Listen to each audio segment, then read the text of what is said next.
It was just as if I had been in a mist, walking in a mist, and I stepped out of it, and I knew I am. I am what I am. Nesse vídeo irei falar sobre o pecado, a sombra e o inconsciente pessoal. Então vai ter uma união sobre um prisma psicológico. Primeiro eu vou trazer aqui um trecho do livro Seminários sobre Análise de Sonhos, do Jung, e vou ler então para vocês, como eu faço em outros vídeos. Jung começa dizendo assim: você está consciente de suas deficiências pessoais, estéticas e morais, mas a sua atitude consciente pode estar errada de alguma forma. Por exemplo, você pode saber que você não é muito confiável, então pensa: eu não devo ser uma pessoa indigna de confiança. Devo negar isso. Devo mudar rapidamente para uma condição redimida. De hoje em diante, devo ser digno de confiança. Nunca mais devo fazer aquilo. Agora estou redimido. Mas isso não funciona. E no dia seguinte você está fazendo as mesmas e velhas coisas. Essa é a típica fórmula cristã. A partir de hoje, eu nunca mais farei isso. Então, esse é o primeiro parágrafo que eu quero comentar.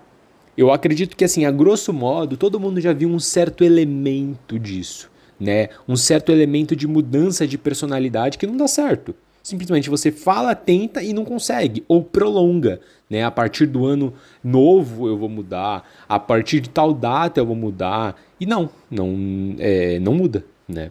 Então, aqui, claro que ele está falando sobre a ótica do cristianismo, né? Da ótica do pecado, da ótica da conversão, da ótica do abandono, e não de carregar o erro, né? O imperfeito. E você vê, então, que talvez esse tipo de postura dessa moral religiosa mais atrapalha, né? Mas continuemos.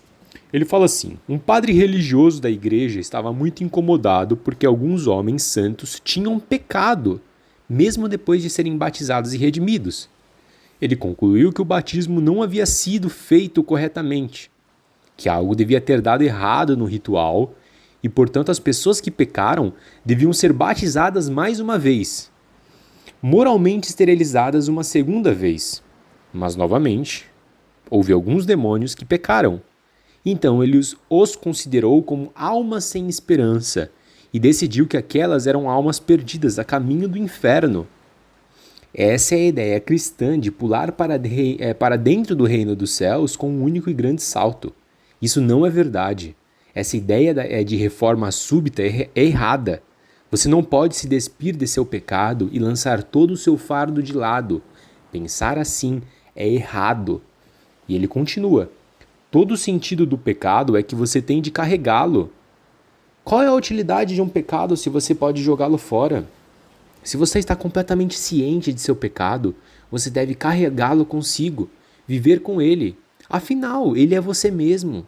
Caso contrário, você estará negando seu irmão, sua sombra, o ser imperfeito em você que segue e que faz tudo o que você reluta em fazer. Todas aquelas coisas que você é muito covarde ou muito decente para fazer. Ele comete o pecado e, se esse companheiro é negado, ele é pressionado para o inconsciente coletivo e causa distúrbios ali, pois é contra a natureza. Você deve estar em contato com a sua sombra. Deixa eu virar a página aqui. E ele continua: você deve dizer assim: sim, você é meu irmão, devo aceitá-lo. Você deve ser bom para si mesmo e não dizer ao seu irmão: Raca, eu não tenho nada a ver com você. Isso aqui é uma referência a Mateus, capítulo 5, versículo 22, e a gente vai ir para lá agora. Então eu encerro essa parte de Jung, eu já vou voltar depois a uma outra parte, mas veja, né, a utilidade do pecado, o serviço do pecado é com que você renove uma atitude, se redima dessa atitude, mas tenha consciência que isso faz parte de você, porque senão você vai buscar auxílio espiritual, você vai se confessar, você vai sair da igreja e você volta então para o mundo, né? Você volta, parece que então o arrependimento ele está só no espaço religioso. Quando você cai para o profano, bom, não teve mudança alguma, né? O erro continua a acontecer. E o que ele fala é bem interessante, né? Por que você deve carregá-lo consigo mesmo? Bom, se a natureza, se a condição humana ela tem falhas, ela é imperfeita, bom, reconheça isso. Ele fala, se você reconhece que esse erro está em você, pelo menos você tem consciência desse problema, porque você não vai deixar se afetar por ele inconscientemente. Porém, o como se faz, como se age com isso é errado, né? Essa ideia de pular para o reino dos céus de uma só vez, né? Então você vê atualmente essas pessoas que falam, que fazem vídeos de conversão, a pessoa vivendo totalmente desenfreada, uma vida em erro, com baixa de caráter, e aí ela grava um vídeo e fala assim, olha gente, estou me convertendo aqui, aí tá afundando lá na piscina, enfim.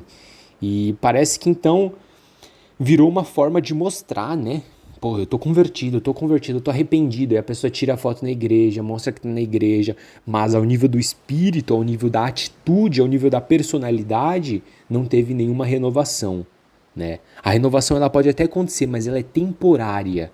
Toda atitude, ela é renovada temporariamente, por isso que tem que se constantemente olhar para si mesmo, para com que esse pecado, essa atitude falha, essa condição imperfeita natural a nós não tome conta, né? Por isso que falamos de uma consciência ou do inconsciente. Aqui estamos abordando o prisma psicológico. Então, se você tem consciência de algum incômodo em si mesmo, bom, você então deve destrinchar isso para com que aquilo não tome um caminho errado, né? Um caminho pior que te controle. Então, qual seria esse caminho, né? O que fazer?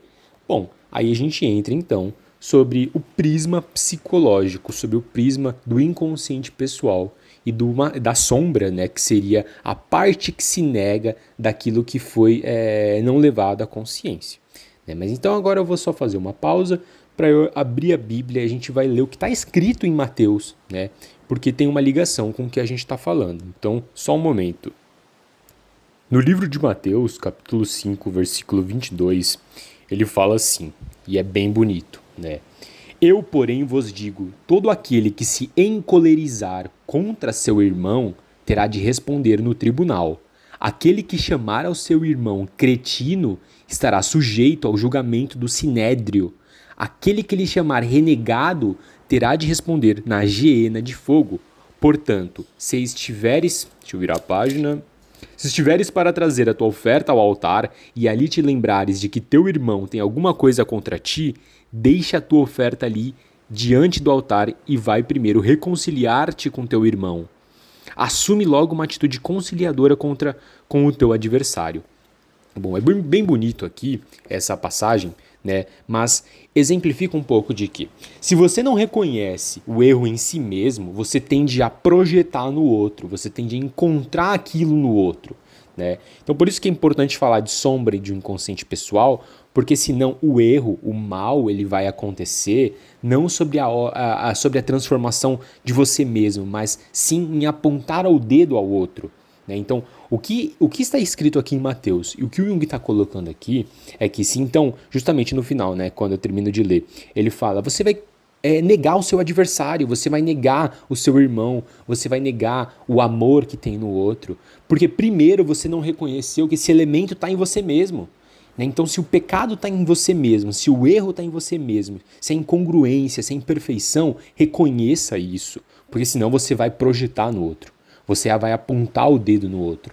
E então quem é religioso, quem já passou por espaços religiosos, já viu muito isso. Né? É muita inveja, é muita infâmia. Assim, são muitos problemas que se vê ali. Parece que não tem um convívio coletivo de uma forma harmônica, com amor. Né? Isso é muito feio, porque você está trabalhando com uma coisa séria, né? Com ensinamentos sérios, e as pessoas não praticam isso. Então, ou as pessoas não estão levando a sério, ou elas estão interpretando errado. Por isso que o Jung fala que está errado pensar desse jeito.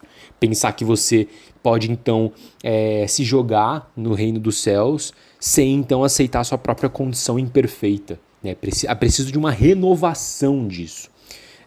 Agora, então, eu vou ler para vocês uma parte que ele fala sobre o inconsciente pessoal. Né? Ele fala assim, o inconsciente pessoal é uma camada de conteúdos que poderia também ser consciente. É perfeitamente desnecessário ter um inconsciente pessoal. uma espécie de negligência.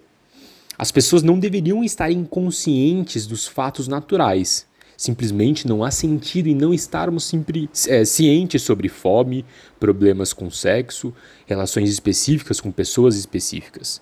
Todas essas coisas devem ser conscientes. Ninguém deve imaginar que são diferentes dos outros, ou que são perfeitamente morais ou estéticas ou qualquer outra ilusão. Essas pessoas são incapazes de perceber o inconsciente impessoal, muito naturalmente, pois estão sempre no escuro e, portanto, nunca conscientes dele até que o inconsciente pessoal se desaparece. Isto é, desde que tenham teorias erradas, expectativas, ilusões sobre si mesmos ou sobre o mundo. Ninguém se aproxima do reino dos céus sem antes ter passado pelas chamas e ter sido queimado por todos os lados. O inconsciente coletivo é o desconhecido nos objetos. Então o que ele quer dizer aqui, o Jung quer dizer, é que assim, existe uma camada que as pessoas reprimem, uma camada que as pessoas jogam fora da vida, que são completamente necessárias. Você não deveria estar inconsciente sobre isso. Por que eu estava falando da moral religiosa? Bom, porque está aqui. É o ensinamento. Você não deve achar que é melhor que o outro, né? Você não deve causar discórdia para o outro. Você deve amar o seu irmão. Você deve acolher o seu outro, né? Porque ao acolher o outro, você também acolhe a si mesmo, né? Então é uma via de mão dupla. Se você olha para si mesmo, você lança o seu olhar ao próximo também de uma forma com amor, né? Com cuidado. Então antes, quando você se cuida, quando você reconhece esse material em você mesmo, você tende a fazer isso com o outro. Então talvez, né, se nesses espaços religiosos as pessoas fazem mais mal ao outro, talvez porque elas estejam com um tipo de atitude errada para consigo mesmo, né? Veja que se a gente considera uma certa insuficiência da experiência religiosa, então a pessoa vai para a igreja, vai para o culto, vai para qualquer espaço, ela não consegue então levar aquilo, que aquilo então seja duradouro, né? Que aquilo então fique com ela.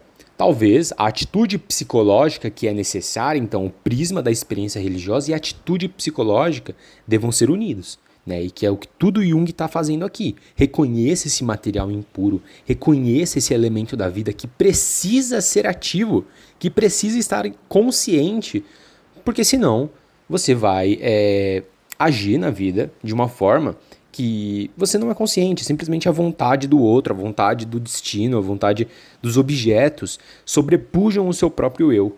E a pessoa então não toma controle de nada. Mesmo com uma atitude religiosa por trás, viu? Mesmo com a moral, mesmo lendo a Bíblia, mesmo se confessando, você vê que o problema continua, né? Por isso que ele cita aquele caso do padre. Bom, o batismo deve estar certo então. O batismo está errado. Bom, mas se você então está olhando para a ótica do pecado de uma forma errada, bom, não adianta, você pode fazer batismo, chamar o Papa. Se no prisma psicológico a atitude está errada, a experiência religiosa ela vai ser insuficiente. Senão você vai carregar um fardo que vai te causar mais sofrimento, mais culpa. Então a atitude religiosa ela precisa estar enquadrada. E como? Aceitando essa imperfeição. Aceitando que se precisa viver elementos da vida, né? Você não pode deixar isso um espaço num quarto escuro e trancar, porque uma hora aquele monstro que ficou preso no quarto escuro, ele cresce, ele vai destruir a porta, ele vai atrás de você, né? Então, no final das contas, vocês devem, né, nós devemos compreender esses elementos da vida, como está em Mateus e como está em Jung. Se você não aproxima do seu irmão, se você não acolhe o seu irmão, você também não acolhe a si mesmo. Se você não acolhe o imperfeito em si mesmo, reconhece essa natureza, carrega o fardo do pecado, você vai sempre apontar o dedo para os outros. E você sempre vai ser um instrumento do mal, um instrumento da desordem, porque você deixou de olhar para a sua própria alma.